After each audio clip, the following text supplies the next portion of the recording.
To read on all of this now from a member of the Senate Armed Services Committee, Alaska Republican Senator Dan Sullivan. Senator,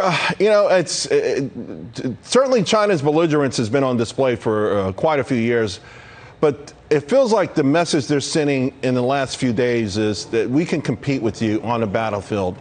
How unnerved should we be? Look, Charles, I think that what you're seeing in the Taiwan Strait, what you're seeing in Ukraine by Russia, is this new era of authoritarian aggression led by the dictators Xi Jinping and Vladimir Putin. And they're increasingly isolated, increasingly dangerous. They base their actions on historical grievances. They're paranoid about their democratic neighbors, and they are willing to use military force against them. What we need to do is show strategic resolve, confidence, but recognize that this new era of authoritarian aggression is going to be with us for decades, and we need to play to our strengths.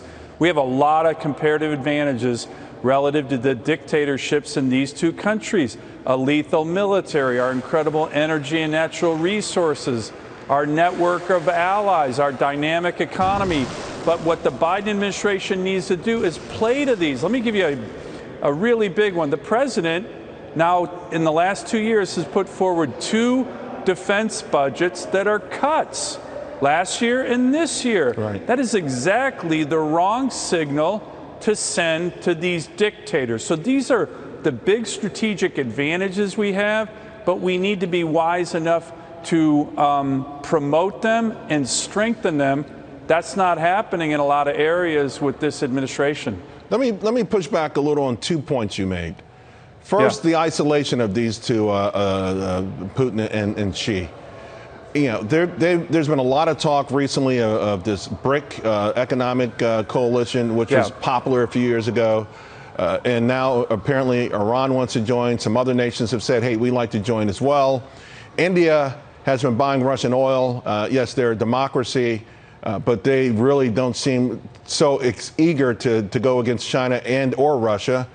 And then on the comparative advantages, we have them, but we don't exploit them. You know, we talk about rare earth. It's really not rare. The only reason we don't have it is because we won't drill for it. And now we're on the verge of destroying our crude oil industry and handing over our entire energy independence to China, who controls EV batteries.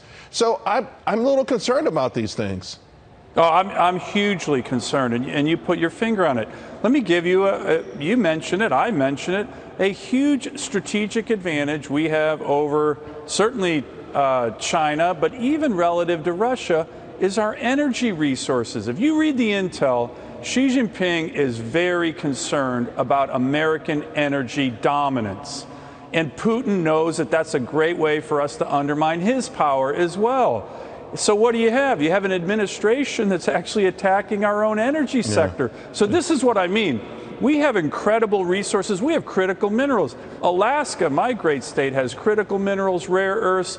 The same day President Biden held a critical minerals summit was the day that his Department of Interior reversed and shut down the Ambler Road and Mining District project in Alaska. It makes no sense. Sir, look, we have the power, we have the advantage. We just got to be wise enough to utilize it.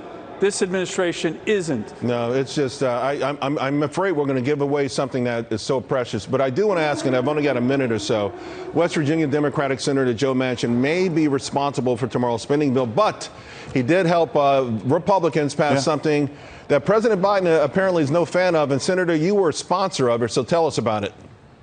Well, this is our resolution that passed on the Senate floor in a bipartisan manner, 50-47, to rescind the Biden administration's regulations they put out in April that would shut down the ability to build things. It was a reg from the Biden White House that we have the power under the Congressional Review Act to rescind, and we were able to do it. Now, Biden says he's going to veto my bill if it gets to his desk, but I'll tell you this, we had all the critical building trades in America. I got to let you go. I'm coming up on a hard break, but I do want to say congratulations. I know you're a tough fighter, and we appreciate it.